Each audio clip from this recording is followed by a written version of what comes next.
सभी का online board study channel में। तो दोस्तों भाई आप सभी को बता दूं कि मेरे यहाँ भाई ऑनलाइन क्लास शुरू हो चुका है।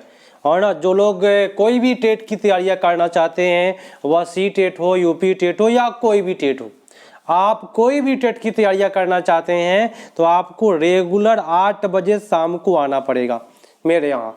अगर आप आज से लेकर के शाम को रेगुलर आप 8 बजे आते हैं तो डिफिनिट रूप से आप कोई भी टेट का एग्जाम, जो भी शिक्षक पात्रता परीक्षा है, डिफिनिट रूप से आप निकाल पाएंगे। ठीक है, तो दोस्तों आज जो विगत वर्ष का जो प्रश्न है वह 1 जनवरी 2022 का पेपर कराने वाला हूं। काफी मजेदार तरीका से सीडीपी का प्रश्न है और आप लोग जवाब दीजिएगा सभी कोई। ठीक है, और उसके पहले भाई मैं एक बात बता देता हूं कि भाई ये जो नंबर है, इस नंबर से आप लोग जुड़ जाए और बोले कि सर मुझे ग्रुप में जोड़ दिया जाए, मैं आपको ग्रुप में जोड़ूंगा। और आज से लेकर के जब तक आपको नौकरी नहीं मिलेगी, जब तक आपका एग्जाम नहीं होगा, तब तक मैं हेल्प करते रहूंगा। ठीक है, और रेगुलर लाइव चलता है 8 बजे।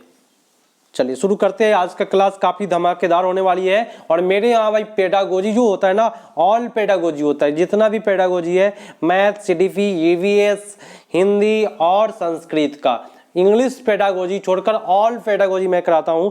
और ऑपरेशन करा दूंगा मैं आपको, जितना भी पेडागोजी होगा चीर फाड़ करके बता दूंगा। और आप लोग भी एग्जाम में, सी टेट का एग्जाम हो या कोई भी टेट का एग्जाम हो, सभी एग्जाम में आप लोग चीर फाड़ करके आ जाइएगा और डिफिनिट रूप से आपका सिलेक्शन होगा। चलिए भाई शुरू करते हैं आज का क्लास। कहता है क्वेश्चन का, निम्नलिखित में कौन सा नियम या सुझाव देता है कि शरीर के विभिन्न अंग विकास के विभिन्न चरणों में भिन्न भिन्न दरों से विकसित होता है। अच्छी बात है भाई, जो शरीर का अलग अलग अंग है वो अलग अलग चरणों में भाई विकसित होता है। ये तो बात सही बोला। तो एकल आयामी होगा, एकल शब्द आपका गलत हुआ। एक दिशीय होगा, नहीं दोस्तों, एकल शब्द। एक असतत होगा, नहीं, ये सब नेगेटिव वर्ड है। विकास एक दिशा, अधोगामी एवं शीर्षगामी दोनों होता है। भाई दो चीज बोला, विकास क्या होता है, अधोगामी, और क्या होता है, शीर्षगामी। तो आप लोग याद रखिएगा, विकास का दो है पहलू, अधोगामी और शीर्षगामी। याद रखिएगा, काफी मजेदार है। जिन्होंने डी किया उनका सही जा रहा है। अब भाई अधोगामी पूछिएगा क्या है और शीर्षगामी क्या है, तो मैं आपको छोटा सा इंट्रोडक्शन दे देता हूं इसके बारे में। अधोगामी बोलते हैं कि शरीर के बीच से बाहर की ओर, ठीक है, और शीर्षगामी बोलते हैं सिर से पैर की ओर। ठीक है, याद रखिएगा। निम्नलिखित में कौन सा कथन सही है, पूरे अच्छे तरीका से बताऊंगा जिससे कि आप कभी भी गलतियां ना करेंगे और आपको समझ में आएगी क्लास। ठीक है, कौन सा कथन सही है। बच्चा का विकास एक सामाजिक संस्कृति परिप्रेक्ष्य में होता है। बहुत अच्छी बात है ना, सामाजिक संस्कृति परिप्रेक्ष्य में होता है ना भाई। बचपन वह अवधि है जिसमें 10 भिन्न अवस्थाओं में बांटा गया है। यहाँ 10 जो वर्ड है ना, ऐसा जरूरी नहीं है कि बचपन को 10 भाग में ही बांटा जाए, तो ये बात गलत बोल दिया। ठीक है, बच्चों की सोच सामाजिक अंतःक्रिया से प्रभावित नहीं होती है। यहाँ पे भाई नहीं बोला, ये गलत बात बोला, क्योंकि भाई समाज से प्रभावित होता है कि नहीं। आप जिस समाज में रहिएगा उस समाज का भाषा सीखिएगा कि नहीं सीखिएगा, तो यहाँ तो नहीं बोला, ये भी गलत हुआ।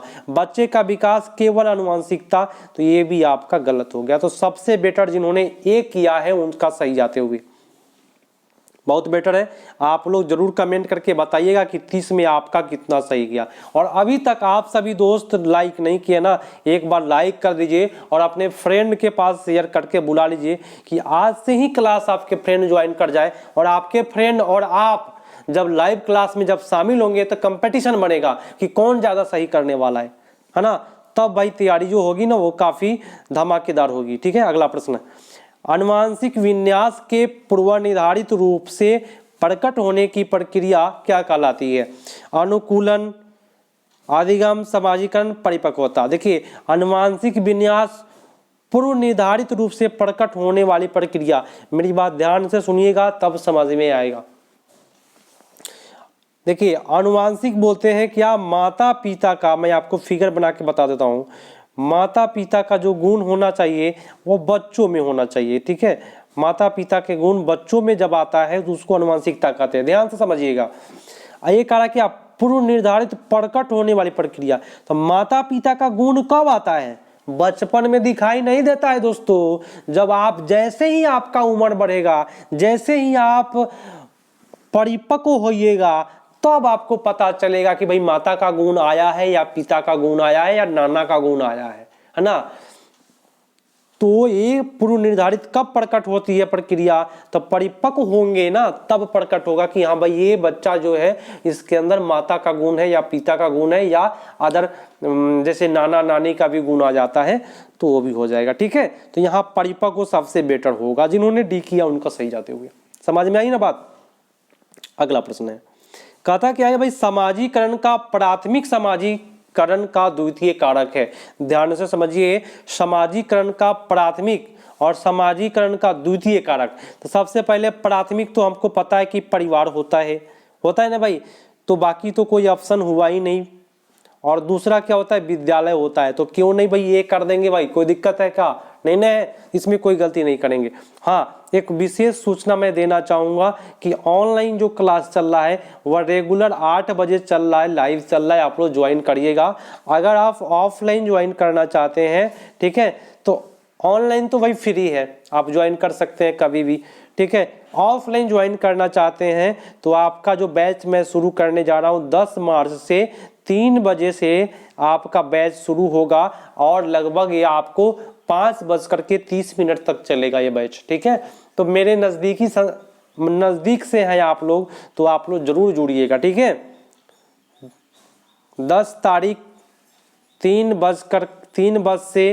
बजे से 5 बजे मान लीजिए आपका ये बैच चलने वाला है ऑफलाइन। ठीक है, तो आप लोग जरूर आइएगा 10 तारीख को अगर ऑफलाइन ज्वाइन करना चाहते हैं तो। भाई मैं आपको बता देता हूँ कहाँ पे होगा क्लास। देखिए, प्लांट के सामने है, नीरपुर रोड प्लांट के सामने होने वाली है क्लास। और दूसरी बात ध्यान से समझ लीजिए कि मेरा जो पता है वह साहेबगंज है। क्या भाई? साहेबगंज मुजफ्फरपुर जिला। ठीक है, तो आप लोग ऑफलाइन ज्वाइन करना चाहते हैं तो आकर के ज्वाइन कर सकते हैं 10 तारीख को। क्वेश्चन का आता है, ध्यान से समझिएगा। चलिए आइए क्वेश्चन पर। लॉरेंस कोलबर्ग के अनुसार, मेरी बात ध्यान से समझे, कि 7-8 वर्षीय बच्चों में नैतिकता लाने का आधार क्या है। माने कोलबर्ग में 7-8 वर्ष का जो बच्चा होता है उसमें नैतिकता नहीं होती है। मेरी बात ध्यान से समझे, लेकिन लाने का आधार क्या है ये बात बताना है आपको। आधार क्या है ताकि उसमें लाया जाए। देखिए, तो दंड को सामाजिक व्यवस्था बनाए रखना, सामाजिक अनुबंधन बनाए रखना, सार्वभौमिक नैतिक सिद्धांत। देखिए, 7 से लेकर के 8 वर्ष से आप पकड़ सकते हैं, ये आपका फर्स्ट स्टेज में आता है दंड एवं आज्ञा पालन अभिविन्यास। ठीक है, इसी में दोस्तों नैतिकता निर्णय लेने का आधार है दंड एवं आज्ञा पालन में। ठीक है, कैसे मैं आपको बताऊंगा, पूरे डिटेल से एक वीडियो है उसमें देखना पड़ेगा आपको कोलबर्ग का नियम, तब पता चलेगा। ठीक है, यहाँ तो आपका उत्तर सी चला गया। अगला प्रश्न है, ध्यान से समझिएगा। जीन पियाजे के सिद्धांत में क्रमबद्धता किस संदर्भ में प्रयोग हुआ है। क्रमबद्धता बोलते हैं एक के बाद एक, तो वस्तुओं को एक आयाम जैसे लंबाई पर आधारित क्रम देना, दूसरे परिपक्ष की क्षमता लेना। क्या होगा आपका? देखिए, क्रमबद्धता क्या होता है, जैसे कि लंबाई पर ऊपर एक बना दिया, यहाँ फिर एक, तो लंबाई पर आधारित जब बताएंगे बच्चों को तो ये क्रमबद्धता हुआ कि नहीं हुआ, इस प्रकार से हुआ कि नहीं। तो ये आपका सबसे बेटर यहाँ है। दूसरे का परिप्रेक्ष्य लेने की क्षमता, ये क्षमता वाली बात गलत है। चिंतन वर्णनात्मक रूप जैसे कहानी कथन में होता है, तो यहाँ पे वर्णनात्मक रूप यहाँ बच्चों के लिए नहीं होगा। ठीक है, स्थान अपने विद्यालय स्थानीय मानचित्र करने की क्षमता, ये भी आपका गलत हुआ। तो सबसे बेटर जिन्होंने ये किया उनका सही जा रहा है। चलिए अगले प्रश्न पर आते हैं। प्रश्न है कि भाई 5 वर्षीय नसीमा को यह लगता है, भाई क्या लगता है, कि चिकनी मिट्टी के गोले को यदि दबाकर एक सांप का रूप परिवर्तित कर दिया जाए तो चिकनी मिट्टी बढ़ जाती है। देखिए कितना गलत बात है। देखिए, मैं आपको एक मिट्टी का गोला दिया, आप इसको दबा करके आप इसको क्या बना दिए, इस प्रकार से सांप का गोला बना दिए, इस प्रकार से सांप का गोला बना दिए दबा करके, तो क्या बढ़ जाएगा? लेकिन नसीमा कह रही है कि बढ़ गया, क्योंकि यहाँ गोला देखा छोट और सांप देखा बड़ा, तो कहेगा ये बढ़ गया, लेकिन वही मिट्टी से बना है तो बढ़ा भाई नहीं ना बढ़ा। तो उसके अंदर ये जो है ना गुण नहीं है, और ये जो है किस स्तर के अंतर्गत आएगा कोलबर्ग का, बताए पियाजे का, बताए कौन सा वर्ग में आएगा ध्यान से। चलिए हाँ, तो मैं आपको बता दूं कि उसके अंदर केंद्रीयता का गुण नहीं है, उसको पता नहीं है कि कौन ज्यादा है कौन कम है, उसको कहेंगे केंद्रीयता का गुण उसके अंतर्गत नहीं है। चलिए बहुत अच्छी बात है। जीववाद में होता है सजीव निर्जीव, बच्चा समझने लग नहीं समझता है, तो आपका उत्तर बी पड़ गया। अगला प्रश्न है, ध्यान से समझिएगा। लेव वाइगोस्की के संज्ञानात्मक विकास का सिद्धांत आधारित है, भैया किस पर आधारित है। अब रही बात कि भाई वाइगोस्की, पियाजे और कोलबर्ग, मैं इसका वीडियो तुरंत आप लोगों को उपलब्ध कराने वाला हूं, है ना, जुड़े रहिएगा आप लोग, जरूर मिलेगा आपको, तुरंत कराऊंगा मैं। लेव वाइगोस्की के संज्ञानात्मक विकास का सिद्धांत जो आधारित है, याद रखिएगा, कभी भी वाइगोस्की साहब बोले हैं तो वो समाज के बारे में बोले, बहुत अच्छी बात है, जिन्होंने एक किया उनका सही जा रहा है। अगला प्रश्न है, लेव वाइगोस्की ने बच्चे के स्वयं से संवाद करने की क्रिया के लिए किस शब्द का प्रयोग किया। देखिए अगर आप वाइगोस्की की बात करें, मान लीजिए आप ही हैं, खुद से बातें कर रहे हैं, करते हैं कि नहीं, कभी कभी आप बैठ करके खुद से बातें करते हुइएगा, क्या इस सामान को यहाँ रखना है, इसको उठा करके यहाँ रखना है, तो स्वयं से बात करते हैं वाइगोस्की के अनुसार, तो उसको कहते हैं निजी संवाद। याद रखिएगा क्या कहते हैं, निजी संवाद कहते हैं। लेकिन अगर पियाजे की बात करेगा तो आत्म केंद्रित वार्ता बोलते हैं उसको, याद रहेगा ना। चलिए बहुत अच्छी बात है। तो कोई भी बच्चा जब खुद से बातें करता है तो वाइगोस्की के अनुसार उसको निजी संवाद कहते हैं, उसका पर्सनल वाद। ठीक है, अगला, एक प्रगतिशील कक्षा की निम्नलिखित में कौन सी विशेषता है। पूरे ध्यान से समझिए, क्योंकि क्लास देखिए सीटेट है ना, ऐसे मारने से नहीं होता है, समझने से होता है। कहता है कि एक प्रगतिशील कक्षा, माने ऐसा कक्षा जहाँ बच्चा काफी अच्छा है, प्रगतिशील है, उसकी विशेषता क्या होनी चाहिए। तो कभी भी कहीं भी दिया रहेगा ड्रिल अभ्यास, कभी भी नहीं मारिएगा, ये जहर का पुड़िया, इसको गोली मार के हटाइए। योग्यता पर आधारित, भाई योग्यता पर, ये आपका गलत होता है योग्यता वाली बात। सहयोगपूर्ण अधिगम, देखिए जहां प्रगतिशील कक्षा है, एक बच्चा दूसरे को सहयोग करके आगे बढ़ लेता है, ठीक है, लेकिन पुरस्कार और दंड ये आपका जहर का पुड़िया है। तो जिन्होंने सी किया है उनका सही जाते हुए। अगला प्रश्न है, मजा आएगा क्लास को करके। एक बच्चे में दूसरे की नीयत और इच्छाओं को समझने की योग्यता यह बुद्धि किस रूप में दर्शाती है। तो हार्वर्ड गार्डनर साहब बोले हैं कि किसी दूसरे के मन के बात को जान लेना कौन सी बुद्धि कहलाती है। मैंने आपको बताया था कि अनुस्वार ऊपर है, अंतर वैयक्तिक वाला सही जाता है, और खुद के मन के बात जान लेना, खुद के बारे में जानना अंतः होता है। तो मैंने बताया आपको, इसमें उत्तर कौन सा होगा, दूसरे का हो जाएगा यह, और खुद का हो जाएगा यह। ठीक है, तो दूसरे के यहाँ क्वेश्चन पूछ रहा है दूसरे के मन के बात में जानना, तो अंतरावैयक्तिक बुद्धि हो जाएगा, खुद के बात, ठीक है, तो होता है अंतरावैयक्तिक। चलिए अगला है भाई, राष्ट्रीय शिक्षा नीति 2020 निम्नलिखित में निम्न में से कौन सा कथन प्रस्तावित करता है। देखिए राष्ट्रीय शिक्षा नीति 2020 में निम्नलिखित में कौन सा कथन प्रस्तावित करता है। तो शिक्षा नीति जो है वह अपनी मातृभाषा में शिक्षा होना और शैक्षिक प्रौद्योगिकी को बाधक वाली बात आपका जहर का पुड़िया बोल दिया। विद्यालय को बच्चों को अंग्रेजी भाषा की प्रथम भाषा के रूप में सीखने के लिए, देखिए अंग्रेजी को प्रथम भाषा, ये बात गलत बात बोला, ये जरूरी नहीं है, ये गलत बात बोल दिया। ठीक है, बाल विद्यार्थियों के लिए बहुभाषी होने के उच्च संज्ञानात्मक लाभ है, बहुत अच्छी बात है, जब बहुभाषी आप होइएगा तो उसका लाभ ही है। चलिए, द्विभाषी उपागम विद्यार्थियों को उलझन पैदा करता है और सीखने में बाधा डालता है, ये बात गलत है भाई। ठीक है, तो सबसे बेटर जिन्होंने सी किया है उनका सही जाते हुए। ठीक है, आप लोग जुड़े, और आप सभी से मैं कहना चाहूंगा कि आप अपने जो भी आपके दोस्त हैं ना, उनके पास जरूर शेयर कीजिएगा, जो सी टेट की तैयारियां कर रहे हैं, यूपी टेट की, जो भी टेट की तैयारियां कर रहे हैं, आप अपने दोस्तों के पास जरूर भेजें। क्योंकि भाई मैं आपको बताऊं कि मेरे यहाँ पढ़ने वाले काफ़ी लोग पास करते हैं। ऑफलाइन क्लास की बात मैं बार बार करता हूँ कि मेरे यहाँ 19 में 17 स्टूडेंट पास किए हैं। और ऑनलाइन की बात करूंगा तो आप लोग कमेंट उठा करके देखिएगा, जिस टाइम में रिजल्ट आया था उस वीडियो में जा करके देखिए कि उसमें लिखा होगा लगभग 10 से 20 स्टूडेंट लिखेंगे आपके आशीर्वाद से मेरा इतना आया। ठीक है, तो काफी लोग भाई पास किए हैं, लेकिन कमेंट काफी लोग कम कर पाते हैं। ठीक है, ध्यान से समझिएगा, मजा आएगा और आप जुड़े रहिएगा, कभी भी दिक्कत नहीं होगी। कथा क्या है कि जेंडर भूमिकाएं है। क्या है जेंडर भूमिका? तो अधिग्रहित व्यवहार है, माने ग्रहण कर लेना। अधिग्रहित माने क्या? जैसे कि आपके माता पिता या आपके पूर्वज जो परंपरा चला रहे हैं उसी परंपरा को आप ग्रहित कर लेना है, अपने अंदर मान ले रहे हैं, तो उसको कहते हैं अधिग्रहित व्यवहार। ठीक है, चलिए जन्मजात व्यवहार है तो ये भी आपका क्या होगा? देखिए जेंडर भूमिकाएं क्या है, आप लोग बताएं जरा, आप लोगों को छोटा है। तो जेंडर भूमिका जो है या शुरू से चली आ रही है तो इसको कहते हैं अधिग्रहित व्यवहार, क्योंकि माता पिता जिस प्रकार से जेंडर भूमिका निभा रहे हैं उसी प्रकार से हम लोग भी मान लेते हैं। ठीक है, तो आपका उत्तर हो जाएगा A is the right answer. Gender भूमिका जन्मजात नहीं होता है, जैविक नहीं होता है और आनुवांशिक निर्धारित नहीं होता है, याद रखिएगा। तो जिन्होंने ये किया है उनका सही जाते हुए। अगला प्रश्न पढ़ाते हैं,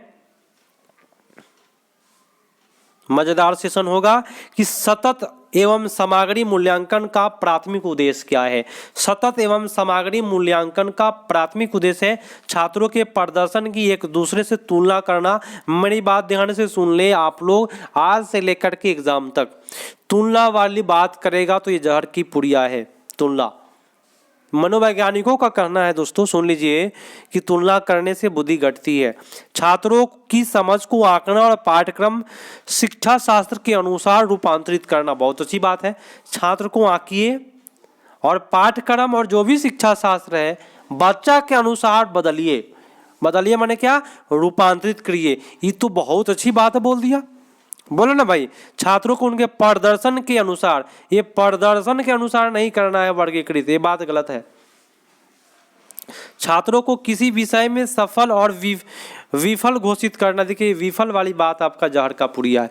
तो मैंने दोस्तों इस प्रकार का क्वेश्चन कभी भी आप गलती ना करेंगे, पूरे ध्यान से समझे। कभी भी बच्चों को थोड़ा भी तकलीफ नहीं होना चाहिए। सीटेट का एग्जाम देने जा रहे हैं या कोई भी टेट का एग्जाम देने जा रहे हैं तो बच्चे को अहम मानना है। अगला क्वेश्चन है, अपनी कक्षा के मूल्यांकन पद्धति तय करने से पहले एक शिक्षक को किन बातों का विचार करना चाहिए? आप एक टीचर बनने जा रहे हैं ना भाई, यहाँ पे जो भी क्लास मेरा कर रहे हैं वो टीचर ही बनेंगे, और टीचर है भी, प्राइवेट टीचर होंगे आप लोग, कहीं ना कहीं आप लोग जरूर पढ़ाते होइएगा। ठीक है, तो भाई ये शिक्षक को किन बातों का विचार करना चाहिए मूल्यांकन करने से पहले, बताएं, ये देख करके बताना है। ठीक है, चलिए फर्स्ट बात बोल रहा है कि मेरे अलावा इन परिणामों का उपयोग कौन करेगा? विशिष्ट छात्रों के अधिगम वक्र का पता लगाने का सर्वोत्तम तरीका क्या है?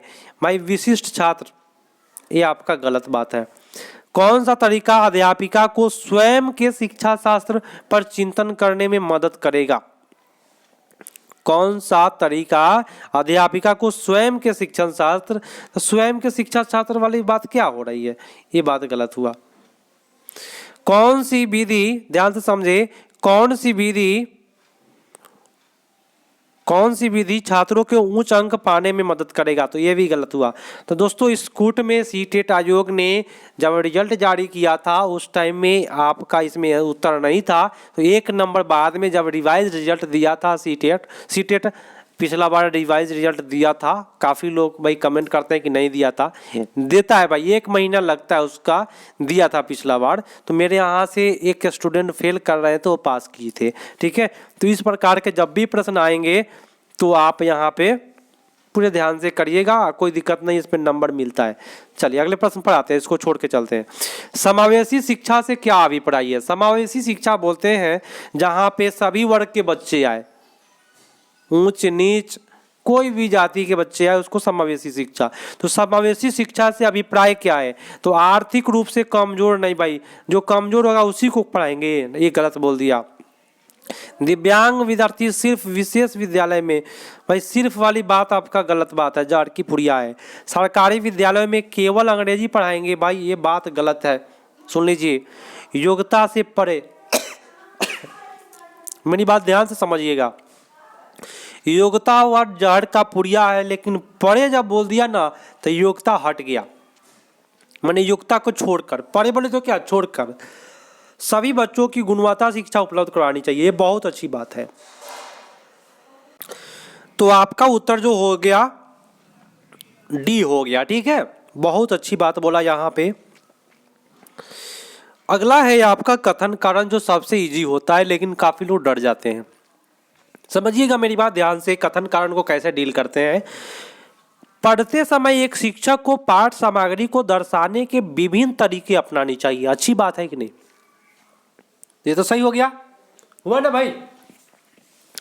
तर्क कहता है कि शिक्षक को अधिगमकर्ताओं की विविध आवश्यकताओं हेतु अपने शिक्षा शास्त्र को उसके अनुकूल बनाना चाहिए। ये भी सही बात बोल दिया, बोला ना भाई।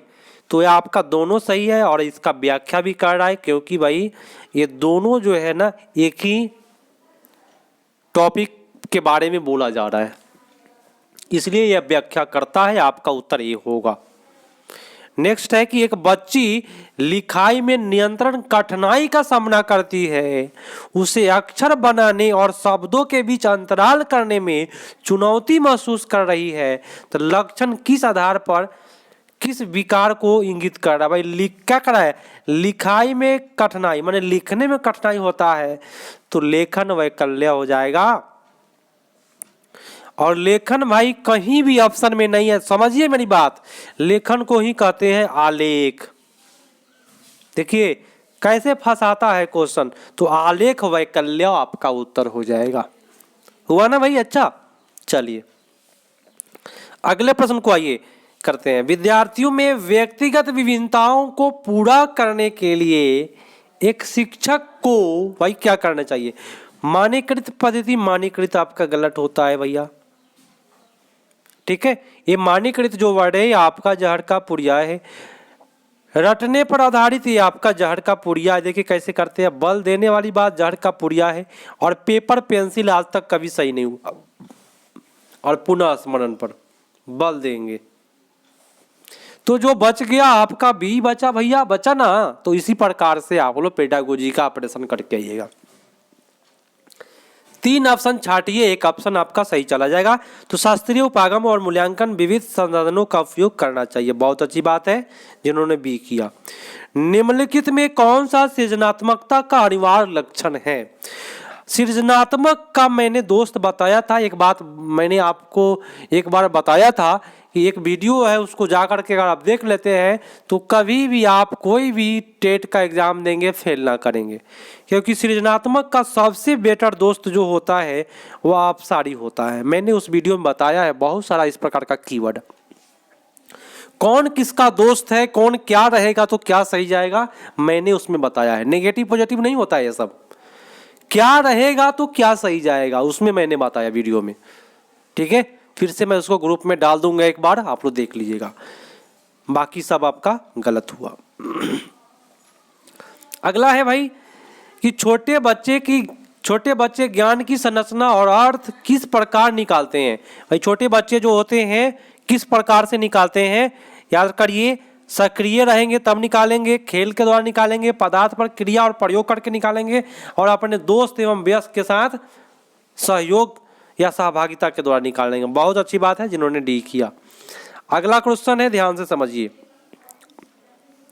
एक अध्यापिका अपने बच्चे को फोन नंबर रटने के लिए फोन नंबर के 10 अंकों को 3 और 4 समूह में बांटकर याद करने के लिए सुझाव देती है। जैसे कि मेरा फोन नंबर है 9507 95 969, यह मेरा व्हाट्सएप नंबर है, इस पर बोलिएगा सर मुझे ग्रुप में जोड़ दिया जाए, तो मैं आपको जोड़ दूंगा। आज से लेकर के जब तक आप एग्जाम नहीं देंगे तब तक आप तैयारियां करते रहिए, हर सूचना आपको मिलते रहेगा, कोई भी सूचना आपका नहीं छूटेगा। तो देखिए इसको रटते क्या है, 9507 रट लिए, 95 969 रट लिए। तो अंकों को 3 या 4 समूह में बांट कर याद करना दोस्तों खंडीकरण कहलाता है। क्या कहलाता है? खंडीकरण कहलाता है, याद रखिएगा। तो जिन्होंने ये किया उनका सही जा रहा है। निम्नलिखित में कौन से अधिगम की कौन सी दशा पर विद्यालय में सबसे अधिक बल देना चाहिए? परिवेश में सहभागिता द्वारा कौशल कौशलों और ज्ञान का अर्जन करना, बहुत अच्छी बात बोल दिया भाई। रटने वाली बात जाट की पुड़िया। अनुकरण बोले तो नकल करना, वो भी निष्क्रिय, वो भी क्या, दूसरे का। पूरा जहर का पुड़िया है भाई। उद्दीपक अनुक्रिया संबंधों द्वारा व्यवहार अनुबंधन, तो भैया ये स्किनर का है, केवल कोई वैज्ञानिक का नहीं मानना है। आपका उत्तर ये पर चला गया। जिन्होंने ये किया है उनका सही जाते हुए। अगला प्रश्न है, पूरे ध्यान से करें और रेगुलर आया करें टाइम पर 8 बजे शाम को रेगुलर आइए, आपका कल्याण होगा। ठीक है। क्वेश्चन कहता है कि कौन सा युग संरचनावादी उपागम के अनुसार छात्रों में पढ़ने के लिए सुसाध करता है। भाई ये कूट है, तो सबसे पहले कूट को देखें कि कौन सा कितना सही करना है। तो लगभग इसमें 2 ही ऑप्शन सही करना है, और कौन कौन से ये आपको देख लेना है। कहता क्या है भाई, इसको मैं आपको पुरस्कृत करना ट्रॉफी दे करके, ये बात गलत बोलता है। फटाफट मैं इसको कर लेता हूँ। और एक और बात यहाँ पे बोला कि परीक्षा में गलत करते हैं, 5 बार लिखने के लिए कहना, ये भी गलत है। तो आपका 2 उत्तर यहाँ पे आपका सही हो गया। तो इस प्रकार से भी आप कर सकते हैं, इसको पढ़ करके समझ करके भी आप अच्छे से कर सकते हैं। तो आपका 2 और 3 इस प्रकार से। तो भाई इसमें नेगेटिव पॉजिटिव छांट करके भी अच्छा आप कर सकते हैं। कहता क्या है कि एक शिक्षक होने के नाते आप अपने छात्रों में समस्या समाधान क्षमताओं को किस प्रकार सुधारिएगा, सुसाध कर सकते हैं। सुसाध माने सुधार सकते हैं। कैसे आप सुधार सकते हैं? डर की भावना पैदा करके। भाई डर की भावना पैदा बच्चों में नहीं करना है, ये बात गलत बोला। समस्या को अटल तरीके से, अटल सब जहर की पुड़िया है, कभी नहीं मारिएगा। समरूप का इस्तेमाल का बढ़ावा दे करके, समरूप को बढ़ावा देना है, अच्छी बात है। रटने वाली पद्धति, निष्क्रिय पद्धति, गलत बात बोला। जिन्होंने सी किया उनका सही जा रहा है। अगला है कि निम्नलिखित में कौन सा सार्थक अधिगम को सुसाध करेगा, माने सुधारेगा सार्थक अधिगम को। तो कक्षा में संदर्भ रहित अधिगम को बढ़ावा देना, ये रहित वर्ड नेगेटिव बोल दिया। एक समस्या पर विधित तरीकों से विचार करने के लिए प्रोत्साहित करना, बहुत अच्छी बात बोला। यहाँ पे रट्टा मार बोल रहा है, और यहाँ पे श्याम पट के लिख करके नकल करने की बात बोल रहा है। तो जिन्होंने भी किया उनका सही जा रहा है। अगला प्रश्न है भाई, मैं आपको कम समय में अच्छी तैयारियां करा दूंगा। 27वां मिनट चल रहा है और 27वां क्वेश्चन चल रहा है। अगर विद्यार्थी अपने कार्य की सफलता को आंतरिक कारणों पर आरोपित करता है तो उनमें कौन सी भावना उत्पन्न होगी। मान लीजिए आप कोई काम किए, जैसे कि आप लोग सीटेट का एग्जाम अभी अभी दिए हैं और खुद को दोषी ठहरा रहे हैं कि मैं खुद, मेरी गलती है जिसके कारण से मैं फेल कर गया। खुद को आरोपित करना, भावना उत्पन्न करना क्या कहलाती है, ये बताना है आप लोगों को। देखिए फेल कर गए तो गर्व की बात नहीं है, लेकिन मेरी बात ध्यान से सुने। आप कहिएगा, मेरी बात ध्यान सुने, मैं क्वेश्चन पर ही बोल रहा हूं। कहेगा कि मैं सीटेट जो पास किया हूं, चाहे वो लड़का जो सीटेट पास किया मेरा दोस्त, आपका जो दोस्त पास किया है, आप बोलिएगा वो मेरे कारण पास किया है, तो ये क्या चीज की बात है? गर्व की बात है। आपका उत्तर सी हो जाएगा। अगला है कि शिक्षक प्राथमिक स्तर पर बहुसंवेदनीय उपागम के इस्तेमाल को प्रोत्साहित करना चाहिए, क्योंकि देखिए यह अधिगम को अधिक प्रभावी बनाता है। बहुत अच्छी बात है। यह कुछ बच्चों को वर्जित माने रोकना, एक गलत बात बोल रहा है भाई। यहाँ पे जहर का पुड़िया है और निर्देश भी जहर का पुड़िया है। काफी समय बचाने वाली बात भी अच्छा बात नहीं है, और पैदा करने वाली बात तो आप लोग समझ सकते हैं। अगला है, काफी लॉन्ग क्वेश्चन है, घबराना नहीं है। बच्चे के अक्सर विभिन्न संकल्पों के बारे में विकल्प संकल्पनाएं और भ्रांतियां गठित कर लेते हैं। संदर्भ में कौन सा कथन सही नहीं? देखिए काफी बच्चा जो है अपने मन में गलत भ्रांतियां पैदा कर लेता है ना, पाल लेता है। तो कौन सा सही नहीं है, ये बात बताना है। अध्यापक बच्चों के द्वारा गठित वैकल्पिक संकल्पना को, भ्रांतियों को संख्या सख्त रूप में हतोत्साहित करना। भाई क्या बच्चा को आप हतोत्साहित करिएगा इसीलिए टीचर बनना है आप लोग? नहीं दोस्तों, यहाँ नेगेटिव क्वेश्चन फर्स्ट में ही पकड़ा गया। आपका उत्तर ये हो गया। आज का लास्ट प्रश्न है, कहता क्या है कि निम्नलिखित में से अधिगम का कौन सा परिप्रेक्ष्य यह कहता है कि ठोस प्रलोभनों और पुरस्कारों द्वारा विद्यार्थियों को सीखने के लिए अभिप्रेरित किया जा सकता है। कैसे अभिप्रेरित किया जा सकता है बताएं? मानवतावादी, संज्ञानात्मक, व्यवहार और सामाजिक, कौन सा जाएगा? तो याद रखिएगा, कभी भी पुरस्कार की बात करता है तो पुरस्कार जो है ना ये व्यवहार के ऊपर निर्भर करता है, ये व्यवहारवादी पर चला जाएगा उत्तर आपका। ठीक है ना? तो दोस्तों अच्छा लगा क्लास, कमेंट करके जरूर बताइएगा, क्योंकि मेरे यहाँ ट्रिक और समझा करके बताने का काम करता हूँ और आप लोग फेल नहीं करेंगे। सबसे पहली बात, आप लोग जा रहे हैं लाइव क्लास की बात सुन लीजिए कि आपको रेगुलर 8 बजे ज्वाइन करना है, तभी जा कर के आपको सफलता मिलेगी। और आप अपने दोस्तों को भी जोड़ लेना है, ताकि आप जहां पढ़ाई करें और आपके वहां भी दोस्त आपकी पढ़ाई कर रहे हैं तो वहां कंपटीशन की भावना बनती है और वहां पे सफलता जल्दी होती है। ठीक है, चलिए मिलते हैं भाई अगले पार्ट में, तब तक के लिए धन्यवाद, जय हिंद।